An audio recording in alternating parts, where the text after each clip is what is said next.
Mengenai makalah yang telah saya upload menjelaskan tentang sistem informasi sarana dan prasarana. Yang pertama yaitu menjelaskan pengertian dari sistem informasi sarana prasarana. Yang pertama yaitu sistem informasi adalah sistem buatan manusia yang berisi himpunan terintegrasi dari komponen-komponen manual dan komponen-komponen terkomputerisasi yang bertujuan untuk mengumpulkan data, memproses data, dan menghasilkan informasi untuk pemakaian.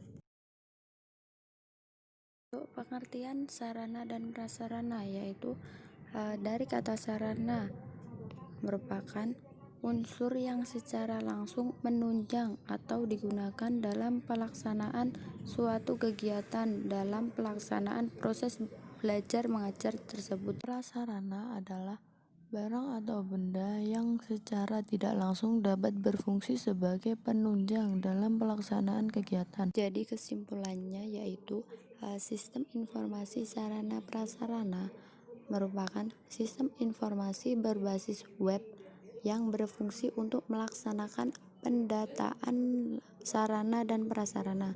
Pada umumnya, sistem informasi sarana dan prasarana menangani pengolahan data sarana prasarana meliputi proses pengadaan, pendistribusian, opname, memperbaiki hingga memusnahkan sarana prasarana. Selanjutnya yaitu menjelaskan tentang pengelolaan sistem informasi sarana dan prasarana. Pada proses pengadaan terdapat beberapa jenis pengadaan, yaitu pengadaan aset tanah, pengadaan bangunan, dan pengadaan barang. Pengadaan aset tanah ditangani oleh yayasan secara langsung untuk pengadaan, dan sedangkan untuk pengadaan barang dapat dilaksanakan melalui anggaran belanja tahunan, melalui perubahan anggaran keuangan, dan melalui dana hibah bantuan dari pihak ketiga. Pengadaan melalui RAB prosedurnya yaitu setiap lembaga diwajibkan menyusun rancangan anggaran belanja sebelum tahun akademik baru dimulai. Selanjutnya menjelaskan tentang penetapan standar sarana dan prasarana. 1. Peraturan Pemerintah Nomor 19 Tahun 2005 tentang Standar Nasional Pendidikan menyatakan perlu adanya standar mutu tolak ukur minimal untuk menilai tingkat mutu penyediaan, pemanfaatan, pemeliharaan, dan pengembangan sarana prasarana yang tersedia pada setiap perguruan tinggi. Pasal 42 hingga 47 Peraturan Pemerintah Nomor 19 Tahun 2005 tentang Standar Nasional Pendidikan menegaskan bahwa setiap satuan pendidikan dalam konten pendidikan tinggi wajib PT mempunyai standar mutu sarana dan prasarana yang mengatur tentang jenis dan jumlah peralatan laboratorium, jenis dan jumlah perpustakaan,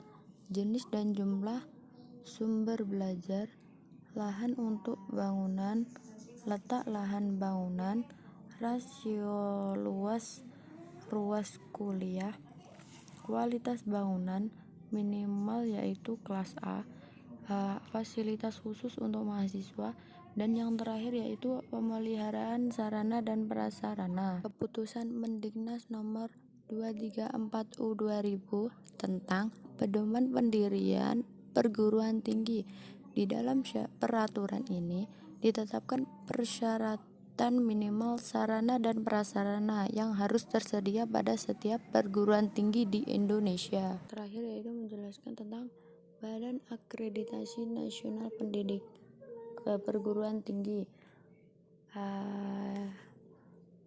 yaitu beberapa elemen penilaian yang terkait dengan sarana dan prasarana dalam standar Badan Akreditasi Nasional Perguruan Tinggi, yaitu 1. Sistem pengelolaan sarana dan prasarana. 2. Lokasi, status, penggunaan, dan luas lahan yang digunakan untuk kegiatan perguruan tinggi.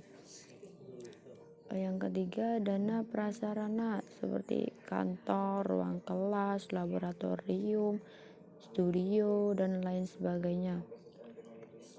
Yang keempat, bahan pustaka yang digunakan dalam proses pembelajaran. Yang terakhir yaitu penyediaan sarana dan prasarana